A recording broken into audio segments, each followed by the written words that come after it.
An agent in a coat and hat is walking in a hallway. He carries with him 2 briefcases as he heads over to a staircase leading under the building. There he finds a hidden time bomb, to which he immediately opens his briefcase that turns out to be a gadget.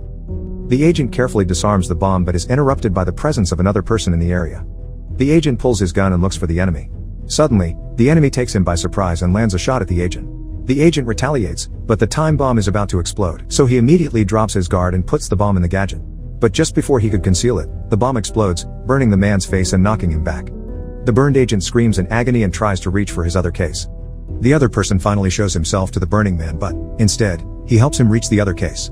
The two briefly stare at each other before the other person walks away. The burning man then desperately inputs something in the case and enters it. After the event, the agent finds himself covered with bandages, recovering on a hospital bed. His superiors meet him and commend him for his efforts. They tell him that he should forget about his failed mission and focus on resting and preparing for his last mission. It turns out the person he was trying to catch is a very elusive criminal, known as the Fizzle Bomber. The Fizzle Bomber has had many small attacks, but those were nothing compared to the bomber's grand plan, a massive scale attack in New York somewhere in 1975, killing many people. Despite being told to move on his failed mission, the agent is more determined to stop the Fizzle Bomber one more time. After a couple of rest, the doctor finally removes the agent's bandages, telling him that he will recover sufficiently for his next mission. The doctor further instructs the agent that his recovered face and vocal cords will change drastically due to the injuries he suffered. The agent takes a look at the mirror to see his scarred but different face. The agent acknowledges and accepts his changes.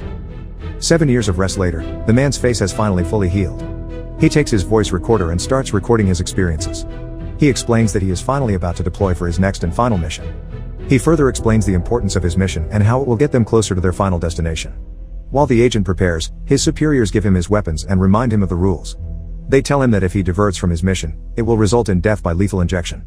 The agent agrees to all this, and they give him the case from earlier. After everything is said and done, he departs for his final mission. In a city bar in the middle of the night, the agent works undercover as a bartender, seemingly waiting for someone to arrive. A person in a coat and hat then walks into the bar and immediately orders a drink. The bartender serves the person while subtly trying to make conversation. They talk about the Fizzle Bomber for a short while but immediately escalates into a different conversation. The person reveals himself as a writer, the unmarried mother, and writes confession stories for a living. The bartending man knows about the content he writes and shows him one of the magazines he's been reading. The writer is surprised that a bartending man reads his content because he doesn't fit the demographic. The writer further tells him that the things he writes are not worth the read. The bartender tells him that he sometimes looks to his magazines when he needs insights into a woman's perspective and is curious how a man would know a woman's perspective. The writer tells the bartender that he was once a girl, which leaves the bartender surprised. But before the bartender could ask more about the matter, the writer starts telling his life story. It all started on September 13, 1945. He was a newborn without parents, taken and left at an orphanage doorstep. The orphanage took her in and gave her the name Jane. As a kid, Jane was curious about outer space and grew to love it. Jane envied kids who had parents, wondering how and what it feels. Jane never understood why her parents abandoned her or what she did wrong to deserve such deprivation. But as Jane got older, she felt something different about her. Jane was more self-aware than any other girls in the orphanage and more curious than them. Jane solemnly vowed that her children would have a real family, unlike her. So she focused on other things like learning how to fight. Jane was stronger than any of the other kids, even the boys. She was also the smartest in the class. She loved mathematics and science, and everything was easy for her. But all of the kids did not like her, and they thought of her as weird. Later on, Jane grew to hate herself, realizing that her being different made her very unlikely to be adopted. Jane accepted that no one would take her as their daughter or even as their wife. Years later, Jane was finally about to graduate when she met Mr. Robertson. Robertson was looking for young women like Jane for a job in government service on an organization called Space Corp, possibly revolving around space travel. Robertson elaborated that they sought out ladies that show great potential in the fields of mathematics and science and had strong physical abilities. Jane accepted the invitation and applied for the company. During the interview, Jane expressed herself in front of the panel. Upon being questioned by the panel about how she saw her role in the journey, she told them her determination. She was serious about what the organization wants from her, so she got accepted. Space Corp held special training sessions for the volunteers to test if they were capable of space travel. They gave Jane and the volunteers an advanced visual simulation of space. Jane felt alive and was brimming with excitement at the sight of space travel, but some of the volunteers couldn't take it. Space Corp gave them endurance and written tests, which many of the volunteers struggled with, but Jane quickly passed with flying colors. Space Corp also held interviews with a heartbeat sensing machine to tell if the interviewee was lying or not. There they find out that Jane thought about love a lot. Jane also expressed that something feels wrong with her and that the other volunteers don't like her. Shortly after, Jane got herself into a fight with one of the volunteers, but she beats the girl by constant parries and multiple strong punches directly to the face, knocking her down. They were immediately stopped by the staff and taken to the clinic. Outside, a doctor hands a report to Robertson about something particular in Jane's body. The doctor then told Robertson that it would disqualify her, but Robertson told the doctor not to tell Jane and that he'll take care of it. Jane got disqualified, but they didn't tell her why. While packing her things, Robertson approached her, and Jane expressed to him that she was merely defending herself. Robertson reassures Jane that he will do everything to get her back in the program. Despite Robertson's promise, Jane couldn't rely on him, so she had to find other ways to make a living. Jane worked as a house helper in the day for a cheap family by doing their chores. It was there that Jane discovered confession story magazines and began to love reading them for her pastime. At night, Jane went to school to work on her etiquette, but she had a hard time learning. That was when Jane met the man who was going to change her life. One rainy night, Jane accidentally bumped into a man and apologized. Jane then asked if the man was lost, to which the man replied that he was waiting for someone. Jane replied with the quote, "Good things happen to those who wait." The man replied with the rest of the quote, saying, "But only the things left behind by those who hustle." Jane was amazed that they were thinking the same thing. Jane further describes the man to the bartender, how the man was handsome and rich enough to take care of her. Jane was in love with how the man treated her, and the bartender replies mockingly, seemingly knowing how it ends. Jane asks the bartender if he had ever done something stupid for love, to which the bartender replies that he did, once, and he understands how Jane felt. Jane continues her story, telling the bartender that being with that man was the happiest time of her life. But it only lasted there. The man told Jane to wait at the bench. The man promised Jane that he'd be back. But the man never returned. Jane tells the bartender that she acknowledges the relationship is nothing more than a fling. So she was able to move on quickly and continued hoping to go back to Space Corporation. Then one day, Robertson visited Jane. Robertson told Jane the truth that the organization he was working for was not for space travel. It was a confidential government agency that reshapes wrongdoings and only used Space Corp to find extraordinary people. People who had exceptional abilities, people who had no families, no past and ties to the future, people like Jane. Jane tells the bartender that she didn't understand what the job meant, but she knew it would change her life for the better. Until she realized she was pregnant and Robertson never appeared to her again. It turns out that the mysterious man left Jane with more than just a broken heart, and she thought her future was over. Jane went to a charity ward with other pregnant women, though she felt alone. One night, Jane found herself in agony on an operating table with nurses and doctors, ready to finally let the baby out. In the morning after the operation, Jane woke up, and a doctor came to check in on her. The doctor happily informs the excited Jane that the cesarean was successful and the baby was a healthy little girl. But then everything took a turn when the doctor started to ask Jane if any doctors ever told her about the state of her body. Confused, Jane told him that the doctors never told her anything and that everything was fine. The doctor then explains to Jane that she had 2 reproductive organs, female and male, inside of her. Despite being underdeveloped, the female set was good enough to develop a baby. Then the doctor tells her that due to excessive bleeding from birth, they were forced to perform a hysterectomy on her, removing her female reproductive organs. However, they were able to reconstruct her successfully, and she was able to develop her male reproductive parts, though she will have to take more surgeries. Jane was shocked by the news, gets teary, and unable to accept what happened. The doctor continues to reassure her that she will be fine. Jane continues to care for her baby daughter, telling her that she was the best thing that ever happened to her. When asked by a nurse about the baby's name, Jane wanted to name her baby after herself. Jane was now very determined to raise the baby properly. However, the baby was kidnapped, taken away from the hospital nursery by an older man. Jane desperately tried everything, but she never found her baby, and they never found the kidnapper.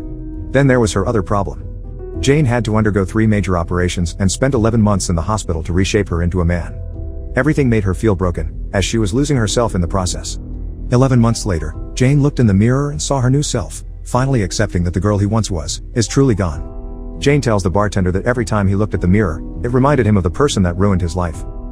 Jane desperately tries to re-enlist on Space Corp once more but to no success.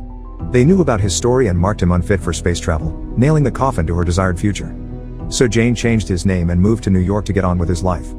He started trying to make a living, eventually leading to his current career of being the unmarried mother, writing confession stories for a living. Jane concludes the story with that. Strangely enough, the bartender then asks Jane a question, that if she had the opportunity to kill the man, would she do it? Jane answered that she would, in a heartbeat. So the bartender starts telling Jane that he knows the person and he can make him do it. Jane doesn't trust him, so the bartender uncovers Jane's current name that she did not even mention, which is John. John is still reluctant, so the bartender reassures him that he works for Robertson, which finally prompts John to follow him. The agent takes him down the cellar and shows him his field kit, telling him that it is a time machine, and they will both travel back in time. John is still suspicious of the bartender until the agent stands close to him and tells him to stay still, hold the case, and close her eyes, and the two of them disappear from the cellar. John and the agent travel to Cleveland, Ohio, in 1963. John is distorted from the travel but slowly recovers. The agent gives John some cash and clothes for the mission while briefing him of where the man is. John is still perplexed, but the agent tells him that the man who ruined his life might be the Fizzle Bomber. The agent then reassures him that if he kills the man, he can finally get the job. The agent then leaves John to do his mission. That rainy night, the disguised John makes his way on the fateful hallway where the man was supposed to meet his past self. Suddenly, he bumps into a girl and looks away from her. The girl asks if she was lost, to which John replies that he was waiting for someone. The girl then tells him the quote, "Good things happen to those who wait." John finally pieces the puzzle together, realizing he was the man all along, and replied with the rest of the quote. John turns around to meet Jane and is astounded at the sight of her. John wholeheartedly compliments Jane, telling her that she's beautiful and someone should have told her that. Jane replies with a smile that he just did. All while this is happening, the agent watches them from a distance and shortly leaves. The agent deviates back to his failed mission. But this time, he spots the Fizzle Bomber who just finished setting up the bomb. The bomber notices the agent and dodges his first shot. The two get in a short gunfight, but the bomber makes a run for it. The agent chases him but finds himself in a dark part of the basement. The agent slowly searches for the bomber, but the bomber flanks him, and the two get in a short fist fight. The bomber beats him with a solid punch to the face and knocks him down. Shortly after, the agent hears familiar gunshots, prompting him to get back on his feet and head over to the bomb. There he sees his past self the moment he burned his face.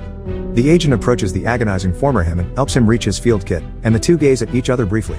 The former agent time travels away from the scene. The agent realizes the inevitability of his failure.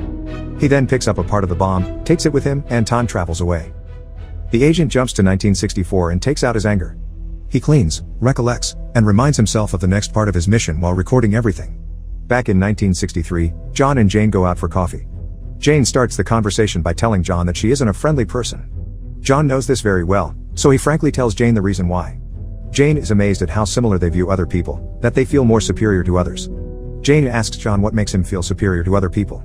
John wittingly replies that he can read minds, and this prompts Jane to let him read hers.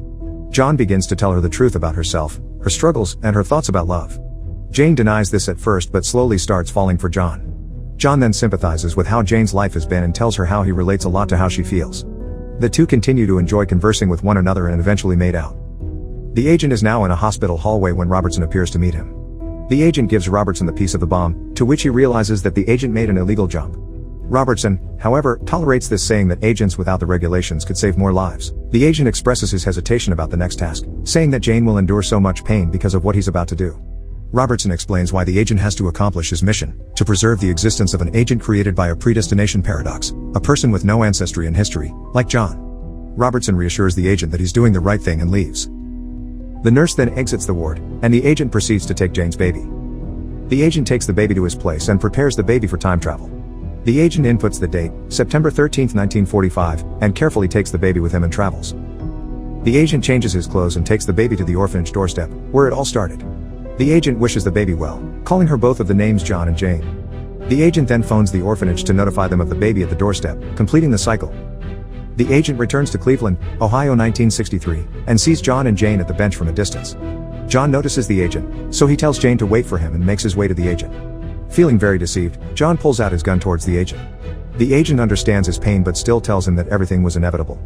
John tells the agent that he genuinely loves Jane, which the agent acknowledges.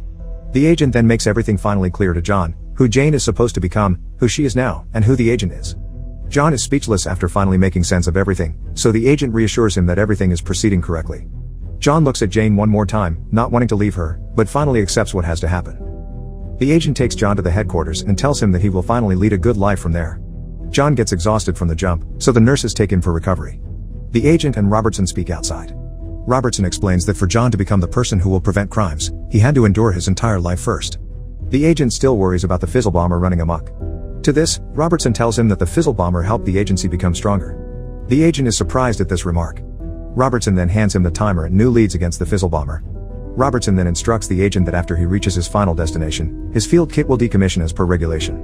The agent acknowledges this, so Robertson pats him, and the two bid each other farewell. The agent leaves his recorded messages behind beside John and leaves. The agent then jumps to his final destination in New York 1975, few months before the grand explosion. The agent settles down, relaxing on a chair, waiting for his kit to decommission. But to his surprise, the kit fails to decommission. The agent then checks the new lead Robertson left him and finds out that Robertson still wants him to find the Fizzle Bomber. Meanwhile, the agent looks for a typewriter and finds it in an antique store. He buys the typewriter and starts writing a novel. Upon finishing the novel, the agent reveals himself to be John all along, and the novel he wrote was about his own entire life.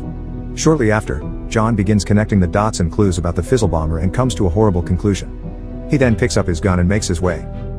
At the laundromat, John barges in with his gun to find an older version of himself as the Fizzle Bomber. John is heavily disappointed at what he has become, but the bomber justifies that all he did was prevent deaths by killing some. John tells the bomber about the lives he destroyed. He then angrily tells the bomber that he will never become him. However, the bomber tells him that it is inevitable for John to become the Fizzle Bomber, for it was already predestined like their entire lives. He further explains that if John kills him, he will become the next bomber. The bomber then finally tells him that the only way to break the paradox is not to kill him but, instead, love him again. But John, without hesitation, shoots the bomber and kills him mercilessly. Everything finally fits in place. The paradox will continue to happen in a repeating cycle. The baby, the young Jane, the adult John, the unmarried mother, the mysterious lover, and the agent were all the same person born out of predestination.